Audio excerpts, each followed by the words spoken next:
off of one blueberry bush, you could probably get 8 by next year, and granted there's fruiting time and everything, but the art of patience, especially in this, in the next 5 years, you could have a field of blueberries. You know what I mean? Like you could 100% do that. It's taking stuff that only requires you reading. That's the only requirement. Like you could pull over on the side of the road when you spot like an elderberry that's on some vacant abandoned property, and you could air layer it, and then you could bring it to your place. You could do that. That's not outside of this realm of possibility. Within 5 years, if you put your effort and you put your nose to that grindstone, you can have a food forest that in the back of your mind will make you feel so alleviated of all of the stress and shit in this world. Because what ends up happening is the primordial instinct that we all have is that if we can't go to that grocery store, what the hell are we going to do? This is the FarmHopLife podcast, a traveling homestead family. I'm Matt DeRosier. On the FarmHopLife podcast, we learn what it takes to grow your own food from everyday people. Could be a college student, grows tomatoes and salad greens on their apartment patio, a former VP of marketing for Del Taco now raising cattle in Montana, or someone who hasn't had a homestead in over 10 years. This show is aimed at teaching you what it takes to make homesteading work for you, that we all make mistakes, we all have bad days, but we can reach out and help one another thrive, and giving you the confidence needed to go feed yourself. You're in Ohio, right? Yes, I am. Southeast Ohio, right on the butt crack of West Virginia and Ohio. Nice. So I'm not going to get into your username whatsoever, just Deadeye Two Tongues. People can use their imagination and check out your TikTok if they want to understand what that means. Yeah. There it is. Yeah, I was a body modification expert for 18 years. Seriously? Owned my own tattoo shop. Yeah. Owned my own tattoo shop for 10 of that 18. I was being heavily modified. I think my body is about 70% tattooed. That was, that was the easiest gainful employment that I had for many, many years. But it really was super demanding, and then became kind of hard to do after I got shot. Sure. Yeah. That's that is like the 60-second, hey, that's what that means. Yeah, the dead eye, and then I have my tongue split. A lot of people think it's because I get questions all the time. They're like, well, do you speak multiple languages? And it's like, well, no, it's a bit more direct than more literal. Yeah. That's funny. Yeah. So getting into, man, how do you make the transition from tattoo artist, body modification to like homesteading? Because like I'm flipping through TikTok, right? And I come across you and I'm like, what does this dude have to say? And like, this dude knows like plants. This dude knows homesteading. Are you kidding? And so like instant subscribe. You're like, there's like in 60 seconds, you pack in so much information. It's crazy. It's like a master class. I appreciate that. And a lot of that was truly because I feel like I need to revitalize a lot of interest in nature because of just how detrimental nature is being treated. And also, finding the evidence within a more hardy, healthier life and existence because of a grounding and closeness to not only like my food, but my water and things like that. And then one of the big things was I wanted to create a video journal, to hand down to my children. I guess one of the most, how do I want to word this? One of the most eye-opening, funny wording things Singular. About having about having such a traumatic near-death experience is that I realized that we're incredibly temporary, and I wanted to be able to leave behind something for not only my children but other people's children. Sorry, my rooster's just he's just out there yard pimping, you know. He's, uh, I'm sorry if you could hear him, but I All wanted good. to leave behind something. I wanted to leave behind something as kind of a video diary, a compilation, like, of kind of my life, because, like, children, as they get older and everything, how it was for me and everything, I became more and more fascinated with my lineage and my upbringing, and exactly what set the roots for my up, how I came out, like I began investigating that. And I found that I have this long history of farmers, coal miners, and people either swinging a mattock in the earth or bringing forth fruit from the earth. And I wanted to start making these video logs and stuff, almost as like a visual and like a audible diary for my children, in case I ever was gone. And then that became kind of like this funny thing. There's almost 400,000 people who are enjoying that right now, Yeah. and every day it pushes me more and more to go out and understand the world around me, in an attempt to bring knowledge. I kind of have a little bit of blessing after I was shot. I have, a little bit of money from getting shot that is able to foster some time Hmm. to recoup. And then what we've done with our lifestyle and moving into an RV, and everything. So, we're trying to get solar on it. We import all of our water from natural springs. I've limited the amount of money that is required for us to, to get by. So, and all this time, I'm sitting here thinking to myself, if I was just to sit around, on my butt and, not make the best absolute use of this time, well, I would not be benefiting like hardly anybody, and I want to benefit everybody with this free time. So a lot of my day to day is going out and trying to find new plants, how they function, if there's insect Hmm. life that, like you have milkweed. Like milkweed is so important to monarchs, and you have wildflowers and things so important to fireflies, and I wanted to start getting it into the very in depth into those things to watch how, when you tend to them, it benefits literally everything around you. And by giving that knowledge to other people, I feel that is the most combative way to, essentially battle industry that doesn't care about our streams, doesn't care about using herbicides, being destructive in their practice. The best way to separate us from these very destructive practices is to make every single person at least wise to like the benefits of these very common plants, these very easy practices. I want to tell people what's in their water, and the impact it has on their brain, and once you get a consciousness going of people who really, really, really find that important, which it's crazy to see almost 500,000 people who are all on board, that's my biggest accomplishment right now, is because, at the baseline of all of my work on TikTok, I am seeing people implicate these practices and go forward and try to make these things a part of their life. And I can only imagine those monarch butterflies, those fireflies, Yeah. the betterment, like the soil getting better, the water getting cleaner, then that's what really drives me. You had mentioned coming from a line of people, that worked in the earth in some capacity, right? And I think you've Right. throughout a couple of your videos, you've mentioned, you know, what you've learned from your grandma. Did you spend a lot of time with your grandma in the garden and stuff? Well, okay. So I'm a product of Appalachia. And, I mean, it's funny. All of the girls on my mother's side of the family, they got the middle name Jean.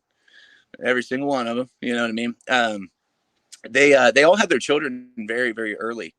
16, 17, and they became early mothers. So inherently, what happens is you have, um, a lot of the, I lived with my grandma summer to summer many years. And I lived with my mother and grandma in my early years. Because I mean, my mom is only 16, 17 years older than me, and to put that in perspective, my youngest brother is 17 years younger than me, so Mm. it's, I was, yes, of course, I was around my grandmother very, very often. And that same thing happened multiple generations back. So yeah, I spent an awful lot of time with my grandmother, and my grandmother used earth to deal with a lot of her trauma. She's uh, just, I mean, literally, if she held out her thumb, I would not be surprised if it was radiating bright green. She's one of those people that was way ahead of people on grafting. She understood grafting with no internet, with no capacity to study online. She figured that out a long time ago. Wow. She's one of those people. Yeah, she's one of those people that can just clip a blueberry and just pop it into the ground, and next year you will see a thriving blueberry, like right there in that same spot. That's just, that's her. Now she's more of a florist. She loves the flowers.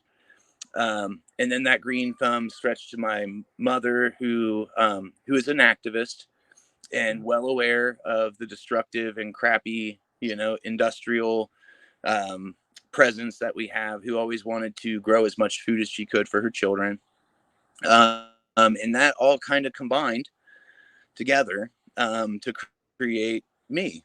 And they gave that to my brothers and my sisters, who all in one way or another stand up for this planet.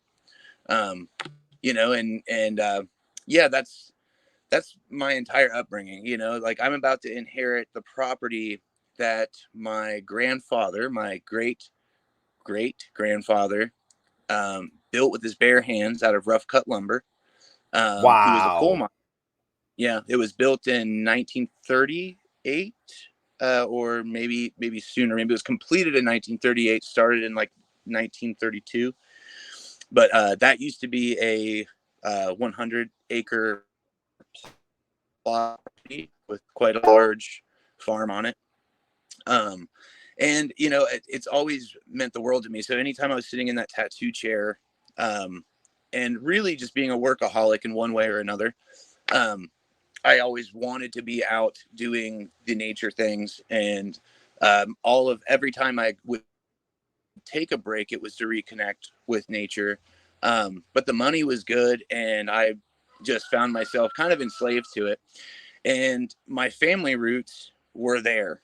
They were 100% there. They were connected to the earth. And after all the trauma and everything I went through, I struggled for the longest time trying to find healing. And what it ended up being was I pretty much took a walk one day barefooted and was suddenly woken back up. And because I was trying my hardest to continue tattooing despite memory loss and all sorts of impairments, sleep Mm. stuff. And I quit. I had a shop. I told my workers, "Hey, you wanna buy this and keep going?" Like, I found what I need, and I jumped completely headfirst back into it and took the plunge. Wow. And it turned me from being a very almost angry with God, like, why me? You know what I mean? Why does this happen? Sure. Especially on my story, I talk from time to time about just how crazy it was that I got shot in the first place. And essentially, that's why I'm a giant advocate for mental health now too, because there's a lot of people out there who are struggling and become reckless and endangering to other people. Um, but I gave that part away for just a minute. I can always go back to it. 18 years is a long time to tattoo. And it's like riding a It's a long bike. time to do anything. Yeah, yeah, yeah. But the connection I felt again was godly, in a sense. I felt the presence of God. within the blades of grass between, the root systems that I had so long wanted to just be in, but I was like, unable to because of the massive workload that I had. And I dove in head first, and I did not look back at all. And I probably the happiest I've ever been right now. Wow, that's incredible.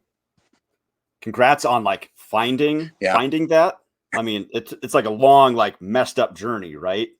But you're there. Oh I mean, yeah. would it even, Yeah. it probably wouldn't feel the same if you didn't have to take the weird journey, right? Oh, 100%. Yeah. And I'm sure we're going to get into the fungi, but what really galvanized it was, I had all this spare time and everything. And so, I started digging my heels back into hunting and everything. And I went out one day, and I had been trying to look for this buck. I could see this buck's footprints, and they were so deep. I mean, it had to be super heavy, big boy. And he was all around the property, and I was looking for him. And I was asking for assistance, almost heavenly, heavenly assistance, to get this guy. This guy would bring a lot of meat in.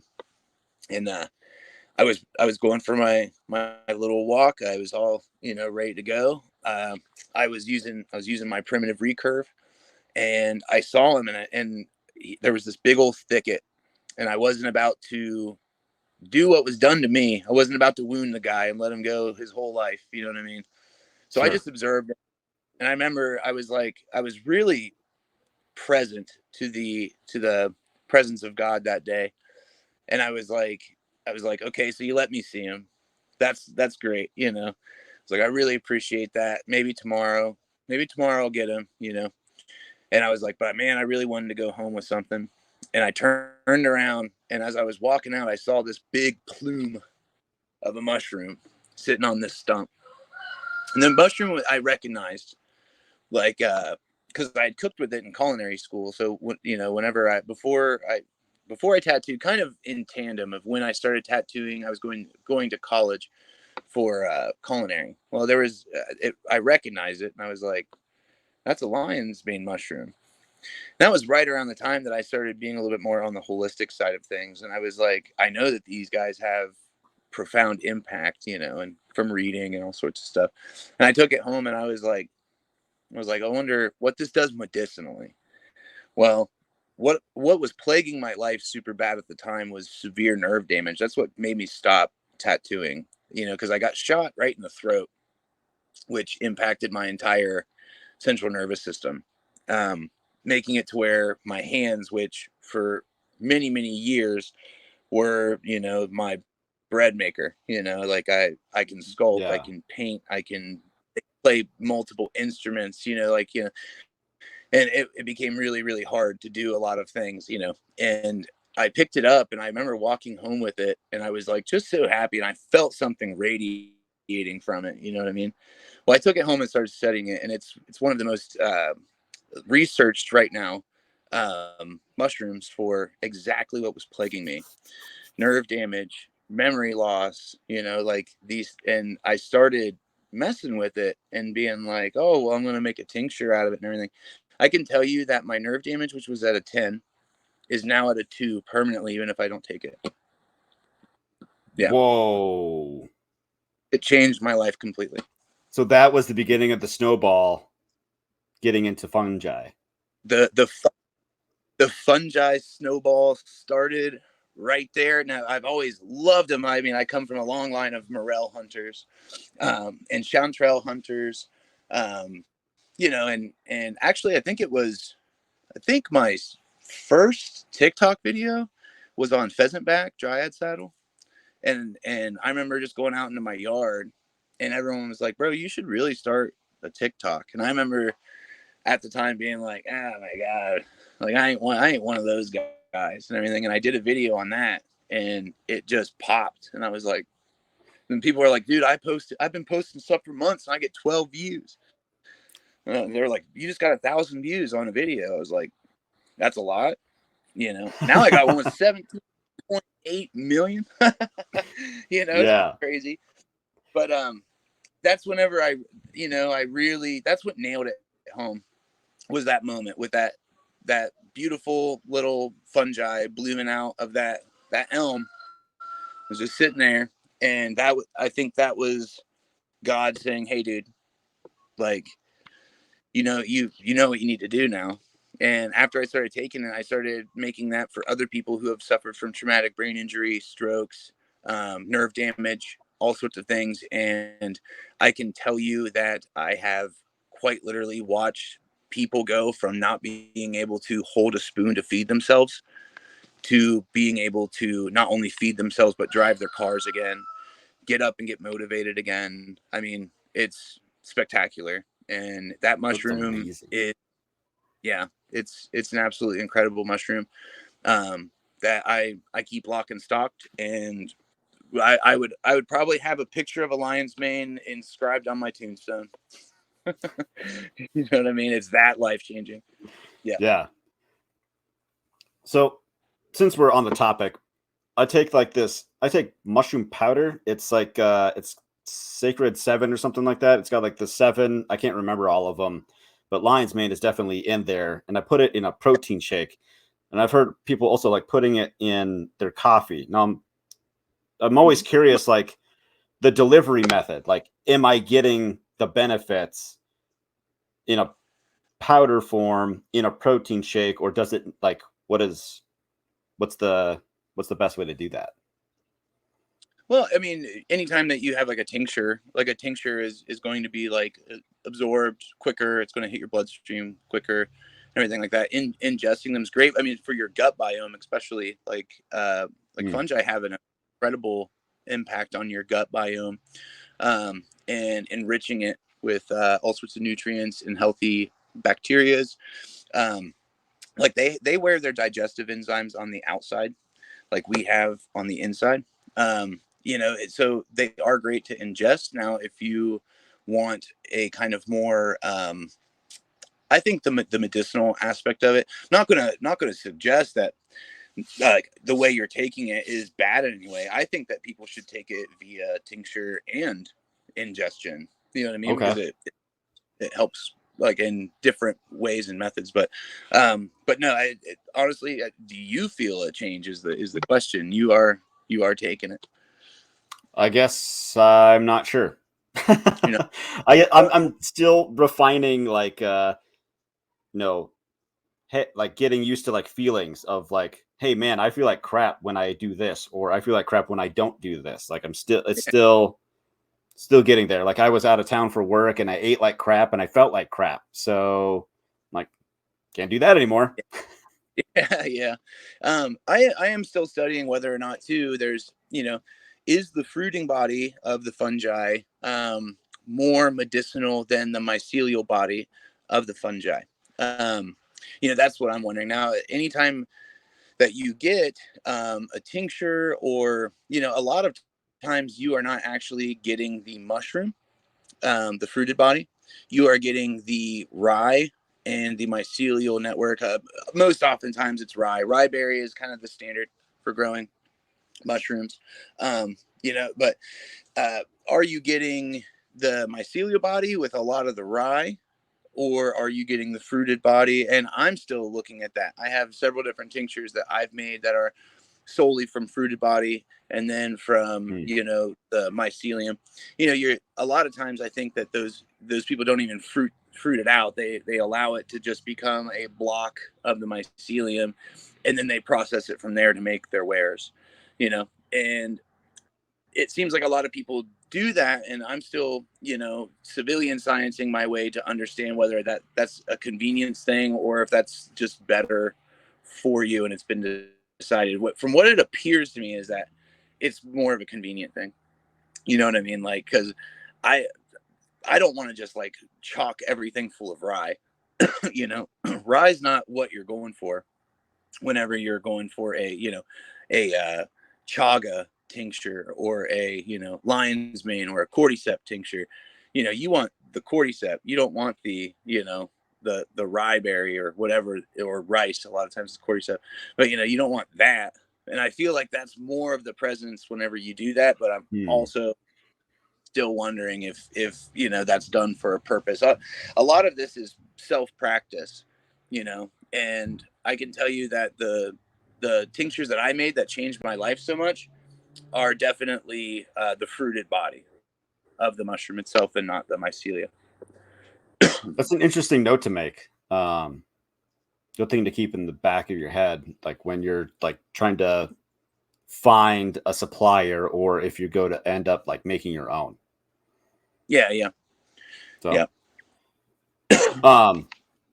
man, I did not, for some reason, I did not know that you hunted either. Like that's like, and with a recurve, that's yeah. difficulty up to 9. It's a really nice recurve. Did you buy it or build it? It's no. It's I got it, I think, at a yard sale. I mean, and really? yeah, it's made from an old fence post. Yeah. What? Yeah. Are you serious? Yeah. That's hilarious. So, I don't think the guy really knew what he had. All he had to do was put a new string on there. And man, I mean, accurate as all get out. And a lot of that too is, one of the reasons why I haven't really gone on TikTok with archery and everything is I think I shoot weird, but I shoot how I feel good. And I'm afraid people are going to be like, your form. And while they're saying that, I'm going to go, they would. Here, take good. Like it doesn't, it's not really messed with me, like I wonder if a lot of the reasons why I shoot the way I do and stuff is because of my eye, and how valid reason. But marksmanship, has always been a thing, which I thought is kind of funny because Deadeye is kind of a note to somebody who can shoot really well, and long before I was missing the eye, I was able to shoot. About the only thing that my accuracy started sucking at was pool. I can no longer really play pool. It's like a combination of it's like my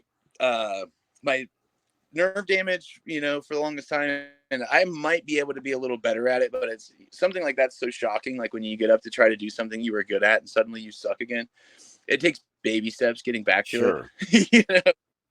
That is so odd that you're good at archery. Like you came back, right? You came back into archery, but like on pool, it's just like a 2D surface. So like you think like it'd be backwards. It's the depth perception at that.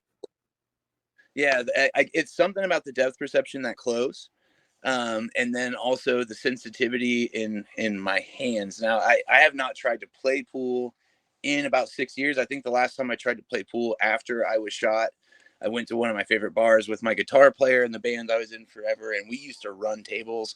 And I tried playing, and it was like a big bummer, and so I stopped. But for some reason with shooting, I think a lot of people have to squint like really hard whenever they're shooting, and it causes tension in the face. Which when you're shooting, you want to be as still as possible. You want to be as relaxed as possible. I don't have to have any of the closing of the eye or squinting or any, and I feel like that helped me somehow. You know what I mean?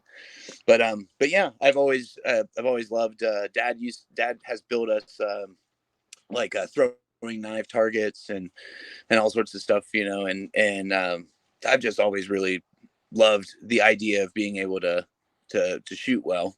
I had BB guns growing up. My dad gave me his I think it's like 1950 pump air rifle recently. It hits awesome. It hits like a 22. Iron sight, accurate as all get out. It's pretty cool. Yeah. Dude, that's awesome. Yeah. So a little bit more about the rest of your property. So like the property that you're on now, like you talked about that, the inheritance that's coming, right? By the way, that's fantastic. That history of that house alone would be cool. But the fact that your great great grandfather built that. Mm-hmm.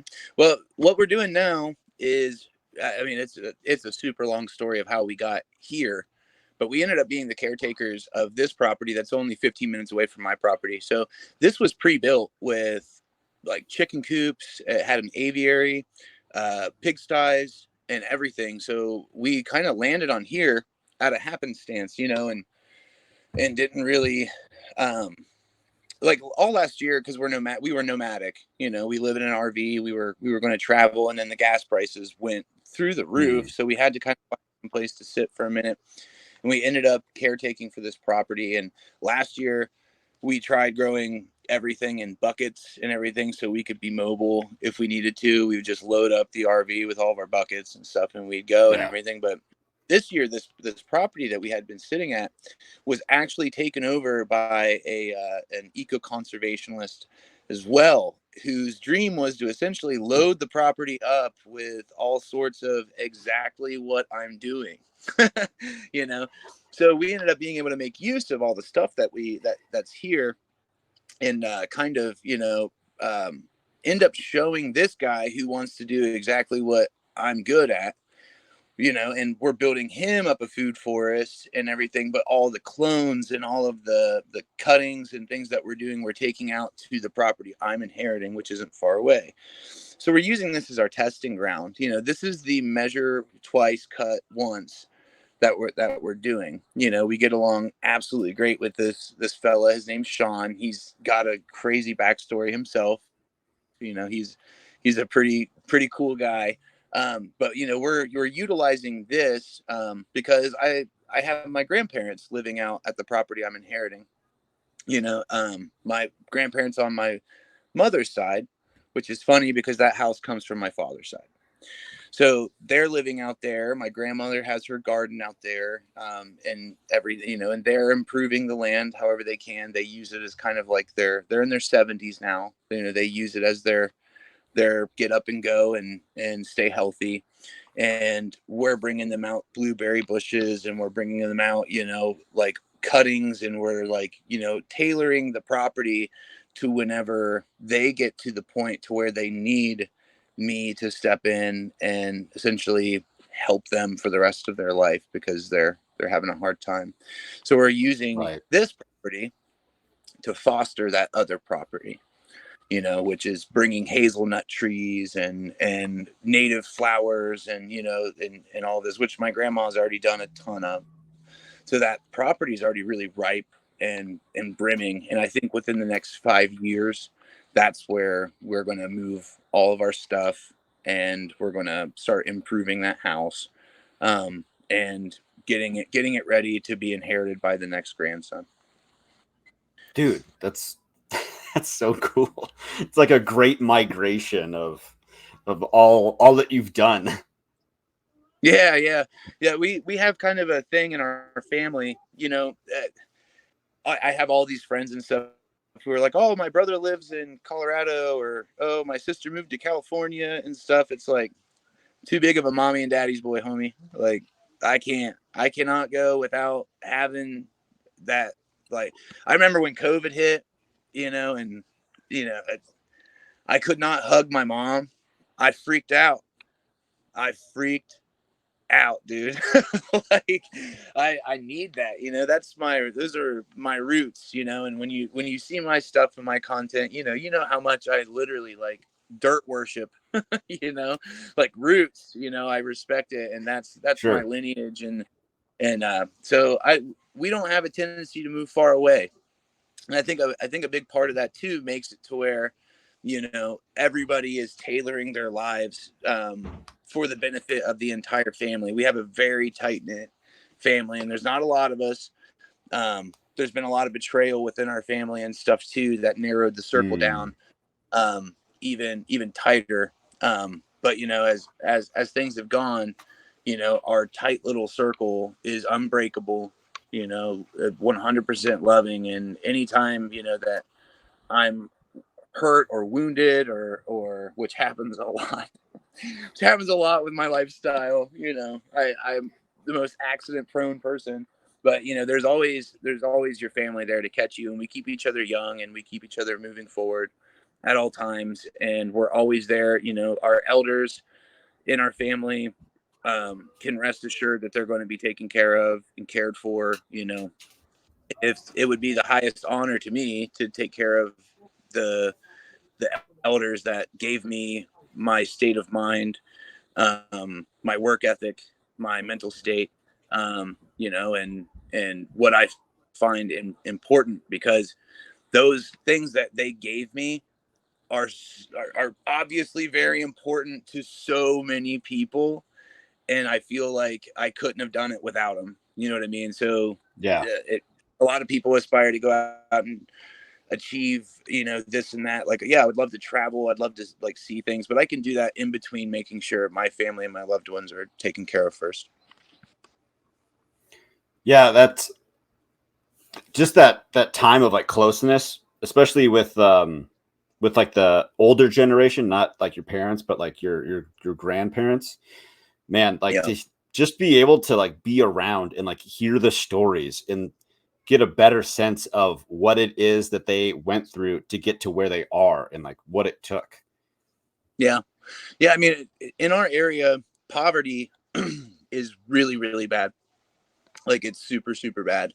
Um, it's all these towns and stuff. They started out as these really ripe coal mine towns that were really like brimming with activity and bringing in tons of new people, and there were schools and malls and all sorts of things popping up in these towns. And then the coal mines ran dry, and so they became shanty towns and ghost towns, and I'm surrounded by them. The town I grew up in, Carbondale, and now I've heard, I'm not sure the validity, but I heard at one point it was going to be like nominated to be the up and coming capital of Ohio.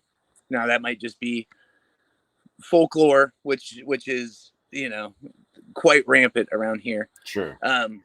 But there at one point was a mall. There was like all of this brimming, economy going on. And what ends up happening is that all of the coal miners who feel like, well, I'm set, I'm going to be here for a long time. I got this great job coal mining. Well, one day the coal mine dries up. They don't have any money saved. They got a ton of kids, and everything. And then they don't have the ability to migrate and go because they didn't save anything back and everything. So you get these like kind of long histories of families of strife, and then that leads to, illegal practices, a lot of theft, a lot of narcotics, which is just like crazy around here. But my family growing up in this area and stuff. I mean, my great great grandpa Carl. It's funny because I got two great great grandpa Carls, like one on mom's and one on dad's, but he was a moonshiner. And he was an entrepreneur, but I mean, they didn't necessarily succumb to the outcome of getting high on their own supply, if that makes sense. You know what I mean? But they Yeah. created it. They were people, who lived through Prohibition and Great Depression and utilized almost, the selling of sin because they had to, because the whole area was rampant with Right.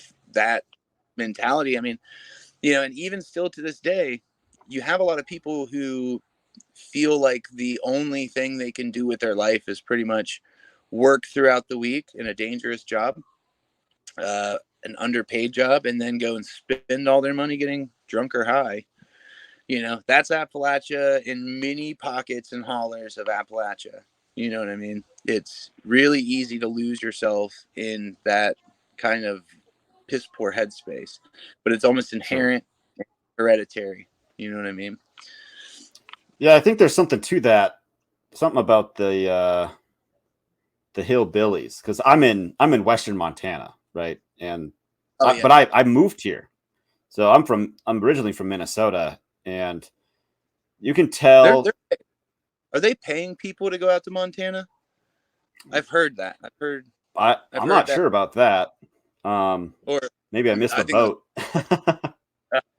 I think I'm thinking of Alaska, like where they, like, essentially Yes, it's so unpopulated and they're trying. Yeah, yeah, kind of. yeah. There's certain like things that you gotta certain boxes you gotta check in order to get that money, I think.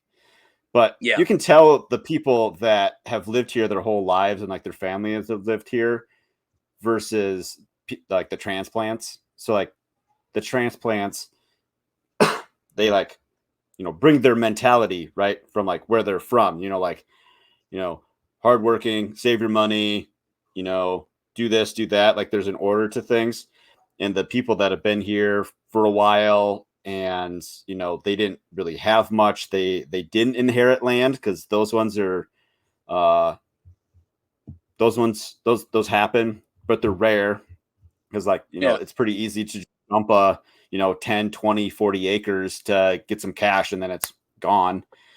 But Yeah. yeah, these guys work so hard and then they have almost nothing to show for it. Yeah. That's brutal. Yeah. Yeah. I think, I think that causes a lot of mental illness.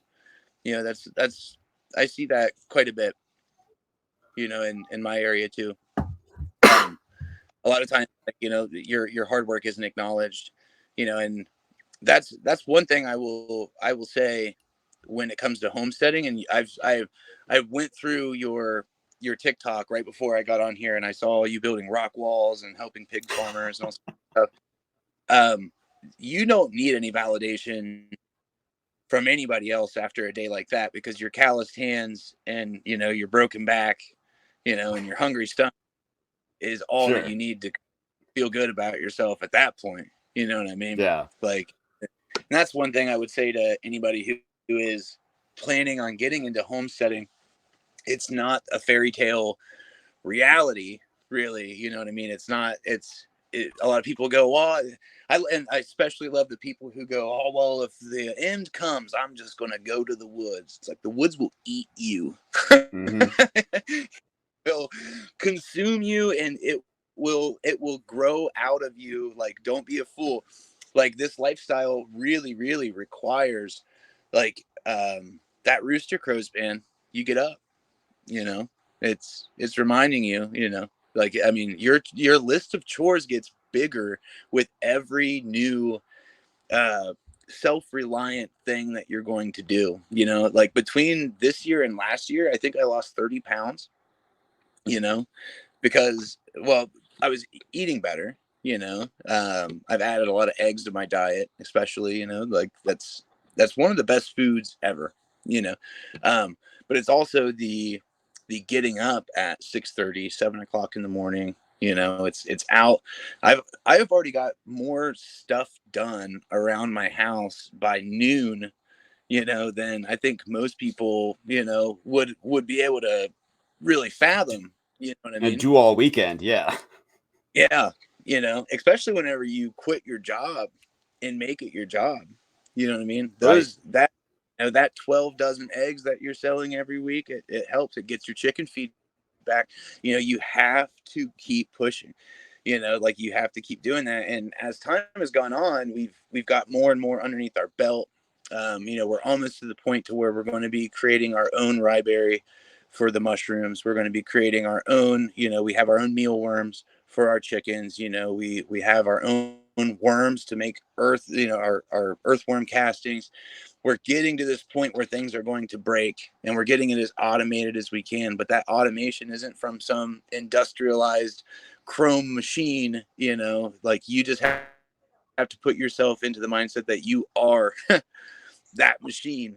And I Right. find it to be, after a long day's work like that, when I'm watching my chickens eat home sourced, good protein rich, food, and then I watch my eggs become healthier and better, and then because of that I become healthier and better, you start realizing it's this mechanical system almost, without the machinery. It's just based off your intellect, your capacity to do better, and the constant push to essentially enrich. Not only, like, I love whenever I give my eggs to my friends, because they have no idea what a good egg tastes like. They have no clue, but then when they eat that egg, like, they're like, I feel like I have more energy. Like, I, it's it's so rewarding, but it starts out and it is so cumbersome at first. Your whole life changes. If you don't feed these animals die. Like, like you have to wrap your mind around how much you are fragmenting your energy and your soul. Like my lady wants to go to Colorado, in the next 2 weeks. I'd love to go to Colorado. I would 100% love the content in Colorado.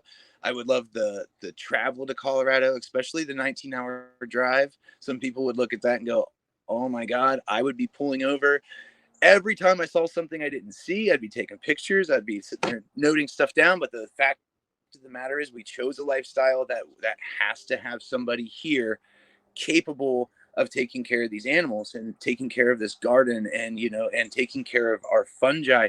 I mean, and that's a specialized thing that is only really doable whenever you have done it. So I can't just, hey, will you come watch my mushrooms? Will you, for this week, like, come? And someone's like, dude, I don't know anything about this. So it puts you in a conundrum, but at the same time, it's like, I feel like where I'm going and where my path is taking me, that I will be able to go to Colorado, sooner than later, because of really putting my nose to the grindstone. And I feel like my son, who's almost 13, he's slowly chipping away. I think he'll be able to really come full circle and be able to help me within the next couple of years and everything. So you just got to make some sacrifices here and there, but homesteading is 100% in a completely different life. You don't just walk out and get blueberries from, or vegetables from your garden. You put your blood, sweat, and tears into that garden. You worked hard as all get out to make sure that Bill Gates, I'll just say it, has never modified your food, or people have never modified your food or made that food unhealthy for you. You know what I mean? Like that's 100% a big factor in the back of my brain is there are people out there who do not care about you. They care about convenience. They care about making a dollar off of you, and they don't care that there's pesticides that are eating your brain and your kid's brain. I mean, it's bad. It's bad. But this lifestyle, once you get there, calling me. Sorry, someone was calling me. Once you get there, you start to realize, oh crap, I haven't had chemically created food and pesticides in my stuff for like a year now. And you like completely realize, like, you're more sentient than ever, you're more connected than ever, and that fuels you more, gets you further down your road, lets you have more energy, more capacity of free thinking, and it builds a whole different atmosphere. And I think that when you first get into homesteading, you don't know that. All you see is the hard work, the being wore out, tired, sweaty, and you're like, what the hell? I just planted all these tomatoes and they all died. Well, next year you're gonna talk about soil amendment. You're gonna have a pH tester. You're gonna have a soil tester. You're gonna understand why those died, because you put all that hard work into it. And if you didn't give up, which I think I've seen a lot of people do, if you didn't give Oh up, yeah. you're going to bring yourself closer to understanding that failure, instead of just taking the failure and thinking that you're incapable, which I think breaks a lot of people, but you got to stick with it. Gotta stick with it. So, in figuring out the failures, what's worked for you? What worked for me? Yeah, like I can tell things you that that. worked, like, this, like, I don't know, swales worked here, or swales didn't work here, or like this guild worked for me, or it didn't work for me, that kind of thing.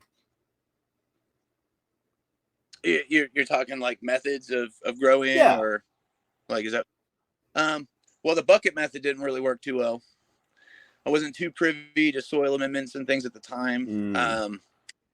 And also there was the stress of being nomadic, you know. um, it that was when we first got into the RV. Not having the ability to actually put stuff into the ground was really, really rough. Moving our buckets around and stuff, like for mowing, and not having any sort of place, that was incredibly difficult. When I first started mushroom growing, I had built a whole setup in a mold infested barn, and I didn't realize how difficult that was going to be. Yeah, that was, and I didn't even realize mold was there because it was in the attic. You know what I mean? Oh, yeah. But that was a ton of money on that. Oh, it was pretty brutal. Let's see. The same thing happened when I started my seedlings. I didn't realize that the mold issue pretty much contaminated all of our seedlings. So that was pretty brutal. And when I started inoculating logs, I didn't realize that you had to cut the log fresh. Don't use old logs. You're gonna waste a lot of money. You got to cut them fresh. It needs to be green. Yeah, because Okay. otherwise there's competitive fungi. There's a presence of fungi already, and fungi are pretty fun in this aspect. Is Paul Stamets showed this in one of his videos, but you could take two morel like same species, but just different genetics, say across the country or something, and you would expect that they would be harmonious to one another whenever they're planted in the same like environment or whatever. No, they will war, cannibalize, and mess with each other and whatnot. Weird. And yeah, and then one will triumph like pretty much over the other one, and that whole time that you're like expecting, they're going on in this subterraneous or like this invisible war that you can't see, where they're kind of knocking boots with one another.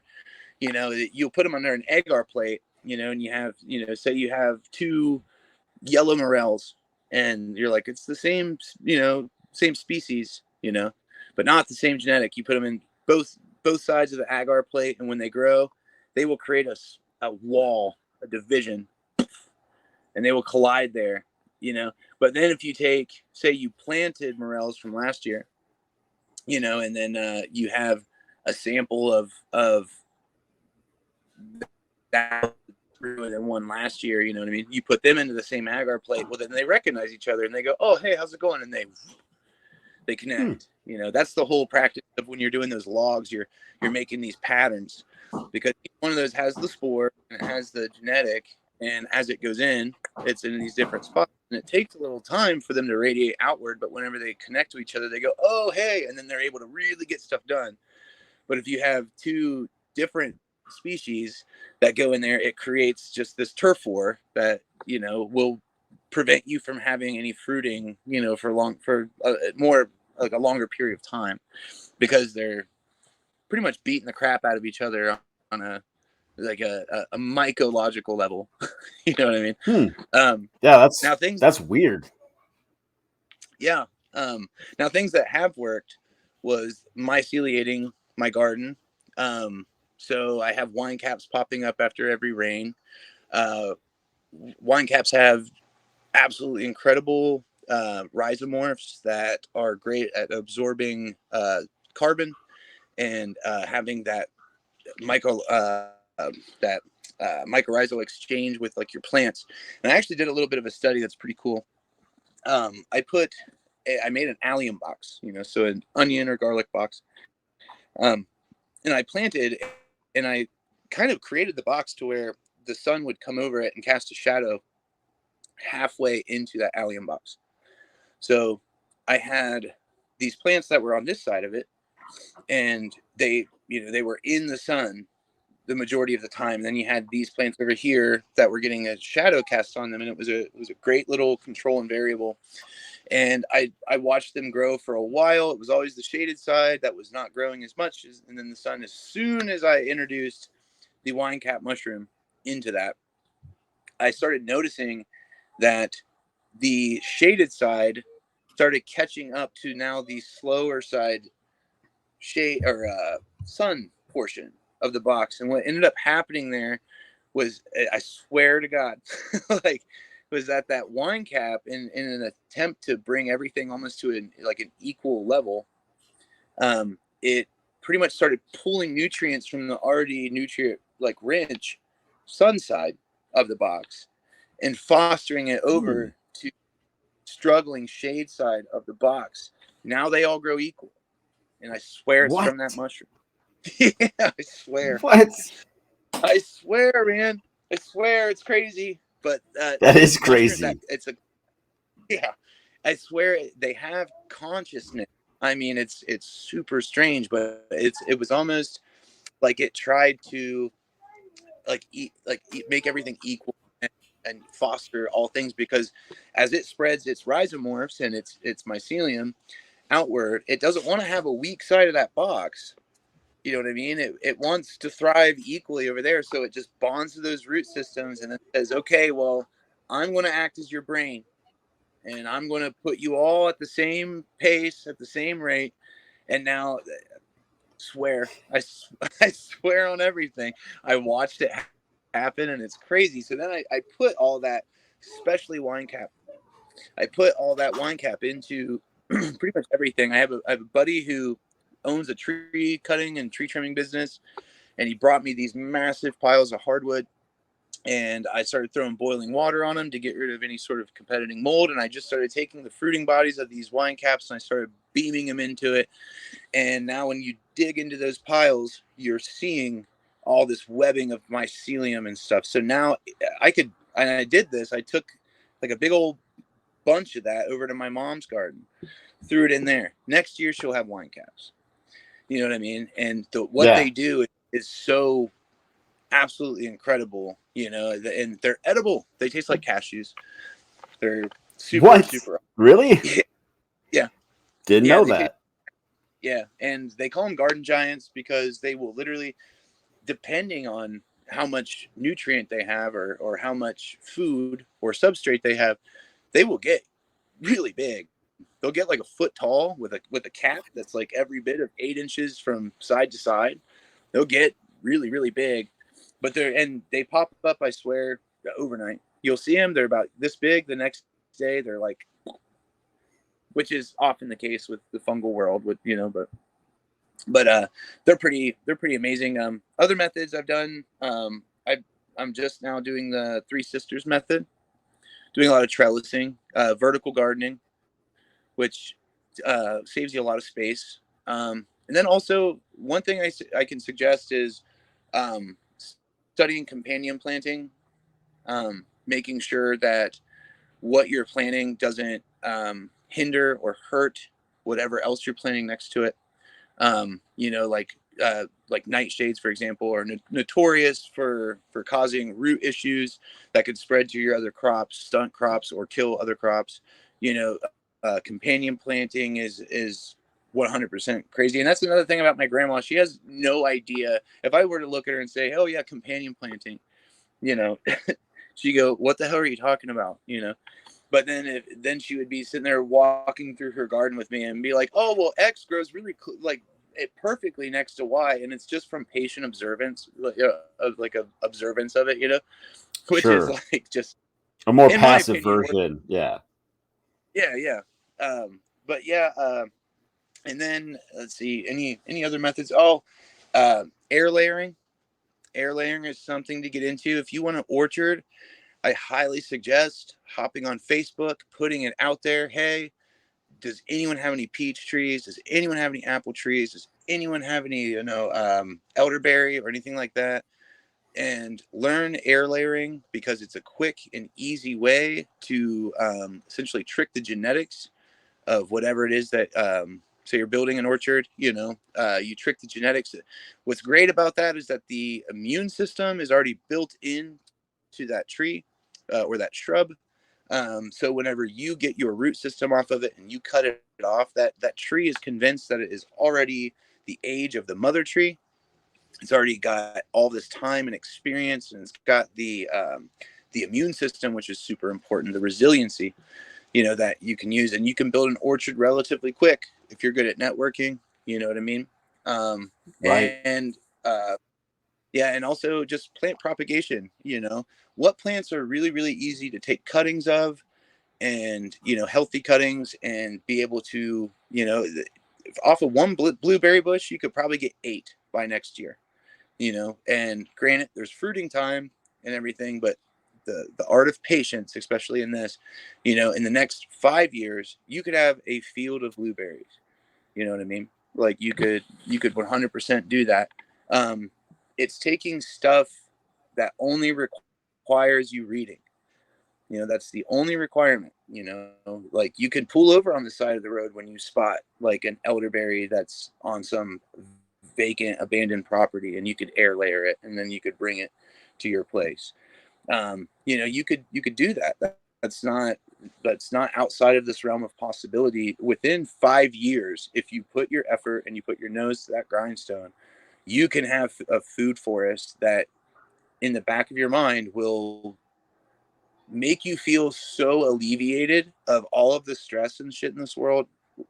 Because what ends up happening is the primordial instinct that we all have is that if we can't go to that grocery store, what the hell are we going to do? It's over. You know what I mean? Like that's in my opinion where this is heading in a fast way. Whenever you realize winter, spring, summer, fall, you have created the capacity for you to go outside with your little basket and feed yourself every day between your livestock and what you can forage, the fungal world. Like you no longer have this inherent stressor in the back of your brain that you're going to be among the mini in a bread line. You know what I mean? Like, so Right. I highly recommend doing that. And I highly recommend doing it with native species. Don't do the Morris, alba. Do the Morris rubra. Do the natural here at home, red mulberry tree, not the white. Make your property an Eden of what was supposed to be here, what is natural, what truly benefits your own home ecosystem, and therefore, you and the world around you, the bees around you, do that instead. But I completely lost track of where I was going. I think I was on methods that worked. I remember that Yes. question you had preloaded. But and that learn to drive a stick shift. Like, learn to drive a stick, and root your money and assets. Because I have a feeling that unless we're all gold owners in the near future, then all we're going to have is our things, and those things better be able to manipulate land. Best be able to feed you and your own, and they best be able to defend. So that's another method that's worked. Buying smart, things that help your mission, and having a stockpile of seeds. The other stockpile. Yeah, Bullets, yeah. Always collect your seeds. seeds. Yeah. Whenever you have that tomato, that big ripe boy, and you're like, this is the best tomato I've ever seen or had, get the seeds from it. Yeah. It's a good point. I've Yeah, got, yeah. if you have time, I have 3 more questions. Yeah, let's roll. Let's go. All right. So, what's been the biggest challenge in homesteading that you faced? Oh man. Time usage. Time usage and too many irons in the fire. You know. Um, you get excited, especially like whenever you see results, um, and you're wanting to like add more, and sometimes you're not ready. You're not ready, and you're not realizing like the weight or the maintenance of something. Um, like that's like I've postponed converting this old Texaco shipping container into my mushroom lab for now, because it's going to dominate my schedule. It's going to take over True. absolutely everything. So being wise to time management, I would say, is the hardest thing with homesteading. um, I think that's why back in the day, it was just encouraged to have as many children as possible. Like why you see families with 20 children. You know, it was, I love these kids, but they also need to have a pickaxe in their hand. You know, like just understand what you are capable of being able to do, and don't overburden yourself, because whenever one project lacks, it makes the other projects fall in line and do the same thing. So that's what I would say is my biggest challenge when it comes to it. Maintaining that stride and being able to keep things done. You always have your goals set seasonally, especially, and when you fall short of them, it makes the next season harder. So make manageable goals that you're capable of accomplishing, both for, you know, your homestead productivity and also your mental health. Sure. Yeah, you had mentioned, everything needs to get done, right? And so like, you brought up the rock wall. Well, I did not want to finish that. I had 10 other things I would rather do. And I was honestly so sick of just filming, like moving rocks week after week Yeah. after week after week. I'm like, I don't even want to do this. I don't even care. Like, I'm sure everybody else doesn't even care to watch about moving rocks. I'm like, I just gotta get this done so I can move on to something else. And I'm glad I just like pushed through and just got it done. Now I can actually do something else and not have like, hey, you gotta finish that. Like, Yeah. Yeah. I mean, that stuff takes a pretty deep presence in your mind. You know, like right now I'm sitting here thinking, I'm like, man, I got to go water the worm farm. Like, you forgot about the worm farm. Or like, oh no. you know, like I've got it, you know, but yeah, once you get it down, I think, to a system, and, you know, making lists is super helpful. You know, that's one of the things with my lady, is that she's great about putting things up on drywall, you know, or not drywall, dry erase. So, you know, on my way out the door, I'm like, oh yeah. So she's recording me pretty much rambling and being like, oh, I gotta do this and I gotta do that, and she's putting that up there. So as I'm walking out the door, I'm like, oh yeah, you know, which is super helpful. But I'm just about to the point now to where I've caught up to all the irons, and now I'm like juggling them.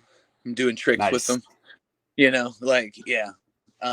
But I think that's the goal with any sort of homesteader is eventually, you know, either your children are there to help you and build off of it and everything, or you're making such an abundance that you're able to create a community from your hard work, or, you know, you're able to employ other people to help you with productivity, you know, What which is would a you big, say is the is the big dream?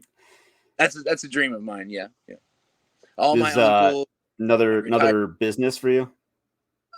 Uh, yeah, I think so. More, it wouldn't necessarily be mostly about the business. It would be the fact that I could have my Uncle Scotty working for me. I could have, like, I could be employing my family. I could release my poor old gray-haired daddy from that trucker job and give him a job pruning rose bushes. You know, that would be ideal. You know, I think that would, because we all of us work and click so well together that I think,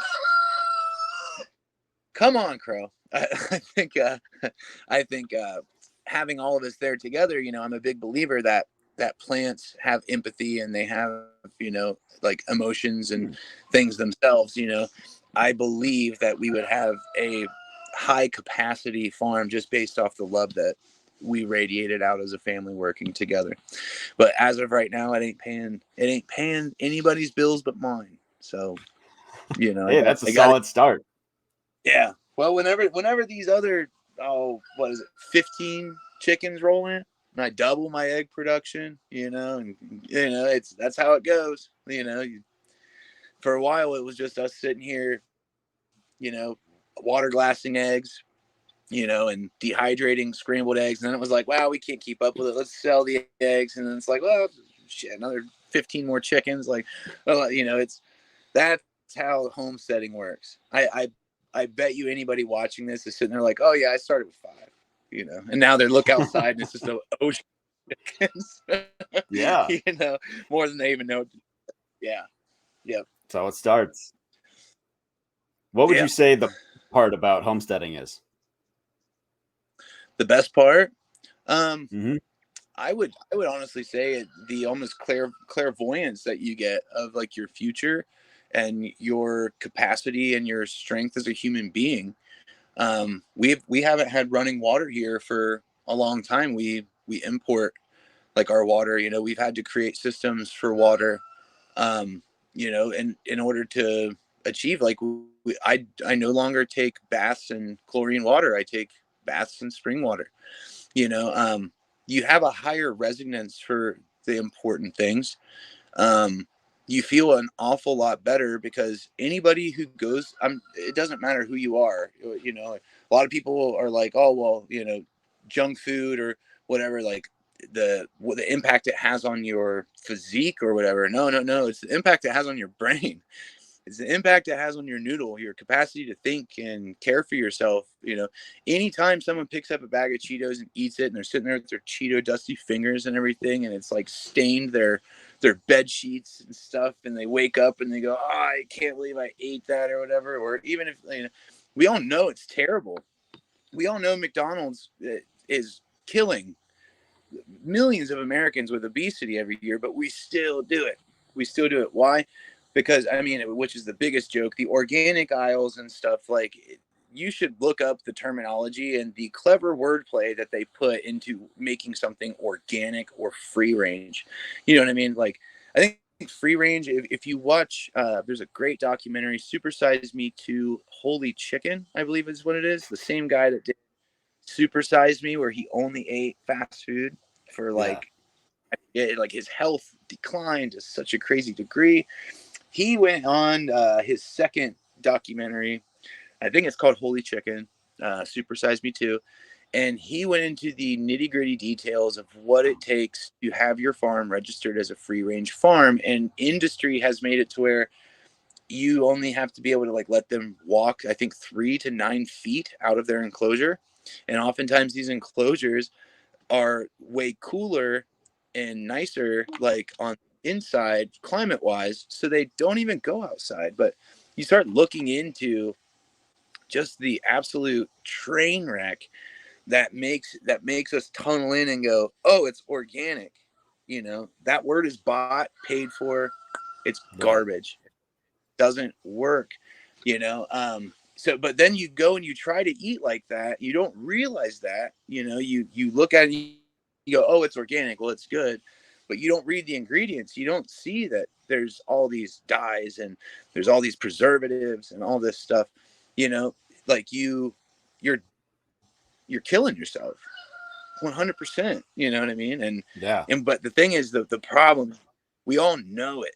That's the problem. It is sacrilegious to yourself almost. Like, if you are your holy temple in your body, it's your vessel for your soul, and you're actively poisoning it, and your mentality is like, oh well, tomorrow I'll eat healthy, or nah, man.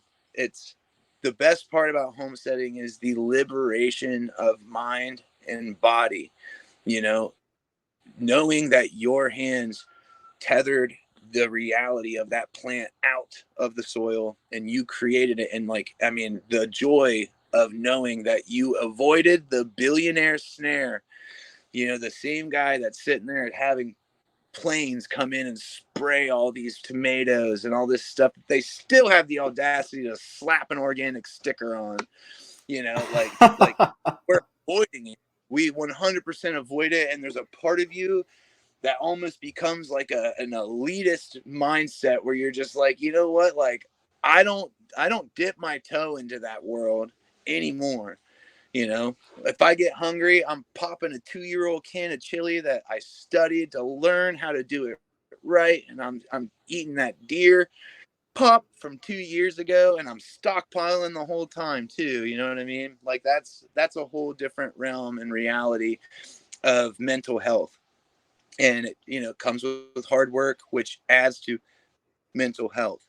You just, that's the best part. That's the 100% best part of homesteading, along with the knowledge it brings and the ability to hand it down or show other people.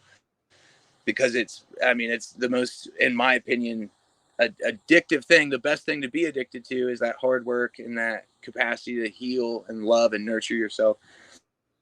And then you help other people get into that too. And that's why I do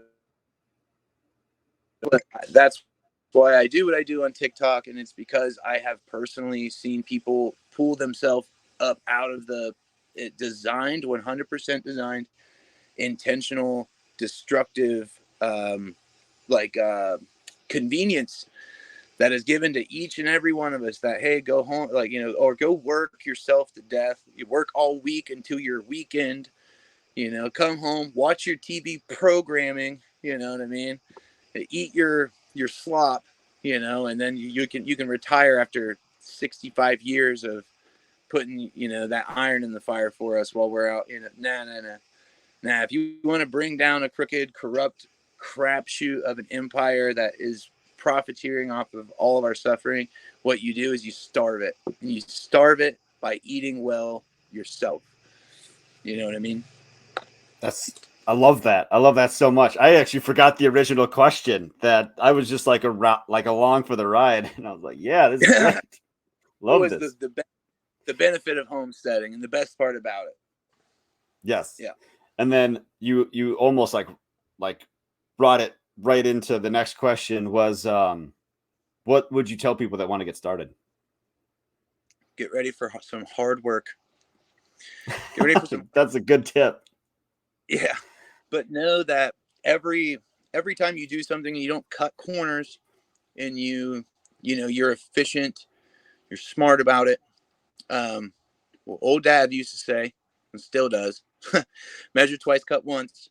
Do your research, study, like really, really think about what it is you're doing, because every time you end up doing something, you devote that hard work to it.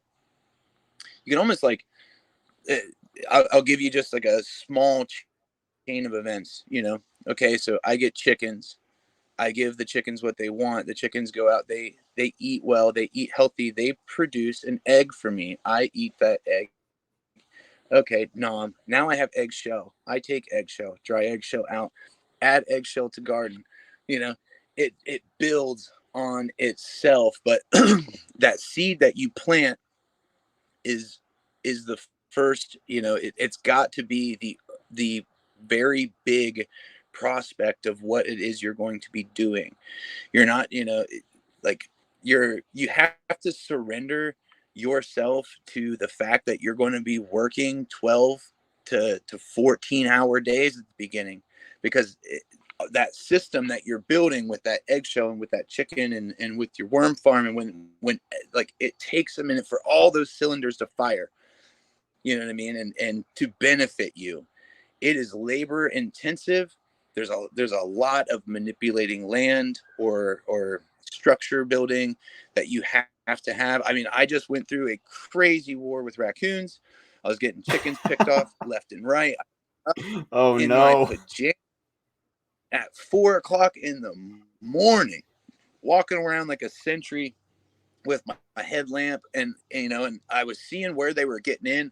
I saw the little buggers crawling in, and I'm spotlighting them, and I'm like, there they are. And the next day, I've got to go and make that all to where they can't get in. But I was up from 2 a.m. to 5 o'clock in the morning. I got to wake up and I got to take care of the animals still. And then I got to go and I got to repair all that, man. That's a day. That's a day, man, and taking care of like everything you got. If you're trying to get into it, I recommend maybe doing some stretching, some deep breathing, maybe a little light calisthenic, get yourself feeling good, eat well for a few weeks, and then ask yourself, if you feel any better, can I do this with a little bit healthier of a mind?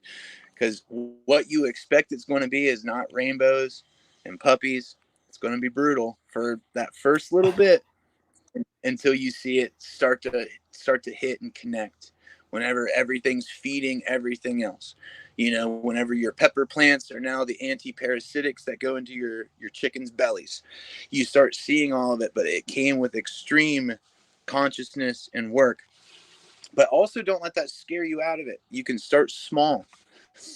you can, like what we did, like with the RV and everything, like we got ourselves financially free, essentially, before we just, we didn't want to rent a place or anything like that. We didn't, we limited all of the export of our finances.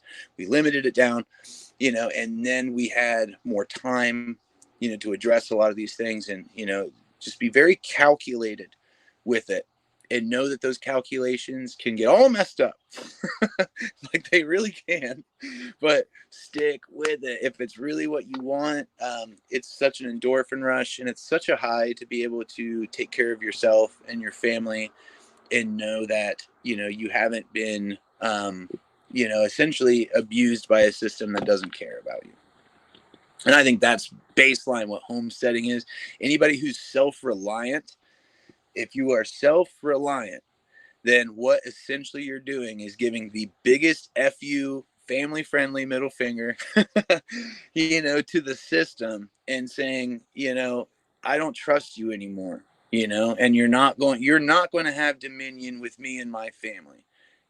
I'm going to pay my stuff up. I'm going to pay my taxes. I'll pay my property taxes. I'll be straight and laced and buttoned up, but you're going to stay the heck away from me and my family, and I'm going to create this mindset within my family that has this inherent, and eventually it'll catch up, it'll spread, and then you'll be the ones eating your own garbage. That's fantastic. Was there Yeah. was there anything else that you wanted to talk about, or anything that we missed? I want to be respectful of your time also, so. Oh no, I mean, I kind of set a little bit of time aside today for this, because I appreciate people like you, and and what you're doing, and giving people a platform and a voice to be able to vocalize such things, and I hope I resonated with other people, and I hope that other homesteaders out there and stuff, like are with me on this mission, or hearing me here, and I'd love to hear other people's. I'm going to start tuning into your channel. I'm going to get the Thank you. details and stuff of all this. Yeah, absolutely. And helping you with that. That's something I try to do on my channel. I try to help people either get their products out there or their knowledge out there, charitable events, things like that. And also, most importantly, knowledge. Knowledge is 100% power. And, I've literally have gotten to the point to where I'm successful on TikTok because I read, because I study. There's people out Right. there and then there's people out there who turn the page of a book, and I find it pretty hilarious that I've been capable of doing that. So if you are listening to this and everything, and this is your first time hearing me or anything, I run a channel on TikTok called Deadeye Two Tongues, where I essentially adopt new methods of growing or plant propagation, study of fungi, plant ID, foraging, and things of that nature, and also testing other people's theories. I'm now doing electromagnetic gardening, and all sorts of stuff. I'm Nice. making as good. Yeah, which is something I forgot to mention. I did an update on it. I do have concrete evidence that electromagnetic gardening has worked.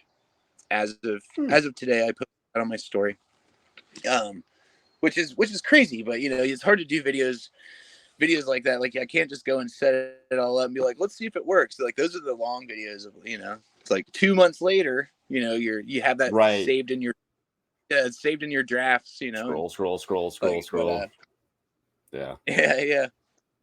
But yeah, that's something. If you want to come with me on my mission to improve my life quality and try to help other people improve their life quality, that's something I would say. Follow me on there, and I'm moving to YouTube too. Well, not necessarily moving. I'm doing that, coincidingly so. And as of right now, I'm just capable of putting my TikToks as almost a backup bank onto YouTube, because I am trying to get my $900 camera to be able to start doing really, really nice YouTube videos. But I know I'll get there. because of all of the above of what I just said. Right. So Yeah, man. yeah, yeah, yeah. Just nose to the grindstone it, man. And if you really want to do this, yeah, join some Facebook forums and some online groups and stuff where they share knowledge. Find yourself nose deep in a really good book. More than likely that you figured out was a really good book because of online forums. Yeah, and don't waste any time in getting right to being healthy, man.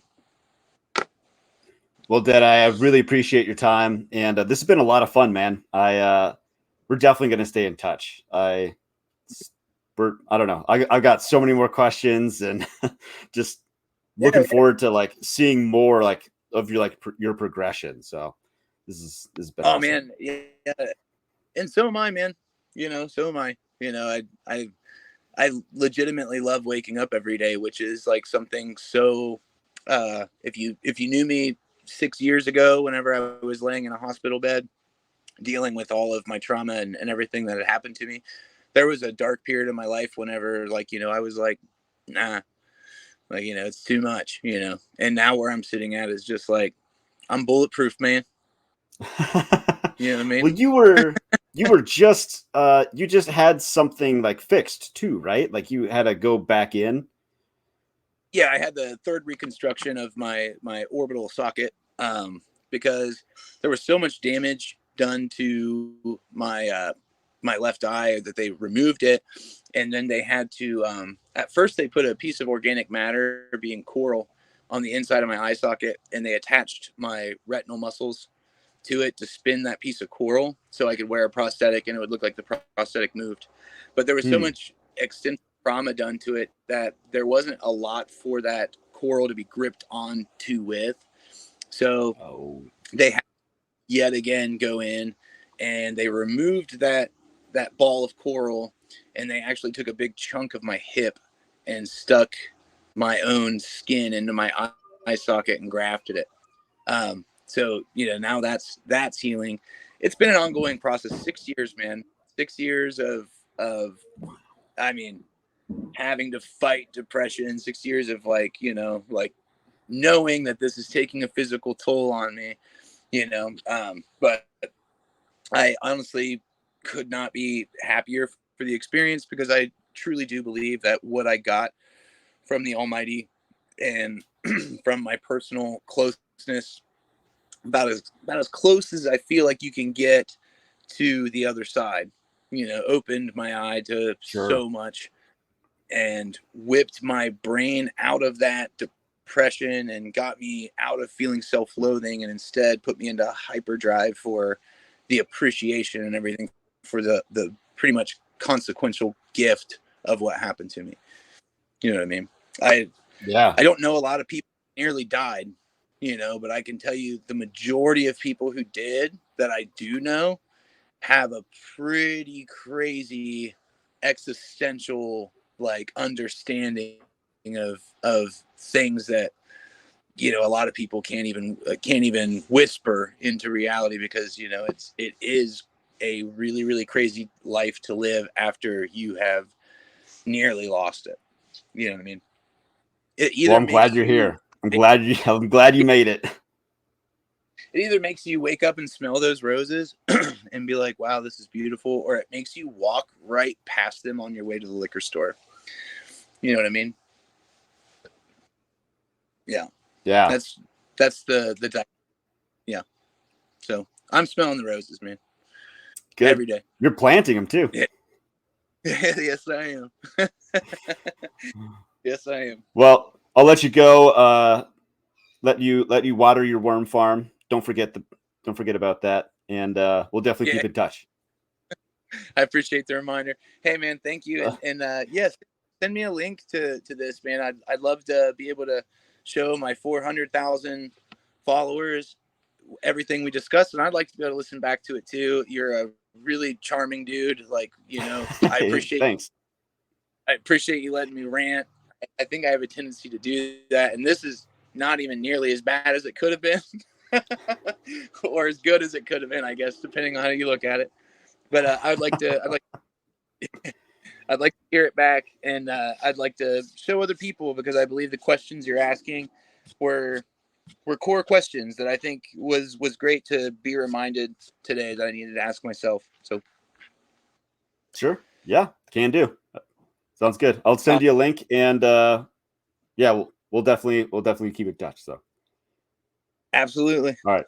I am Matt DeRozier of FarmHopLife. Thanks for watching. Don't forget to subscribe and visit farmhoplife.com. Inside of the city, the people are crazy, out of their minds, they ain't got a clue. We gone away, headed west for Montana, left family and friends, all I got now is you. We both got new jobs, a house and a homestead, thinking this was the life, all that there'd be. After our firstborn, you had to stay home. That's when the work got in the way for me. Well, I started FarmHopLife. We'll come to your farm to help and to wander. Me and the family, a truck and an RV. Send us a message and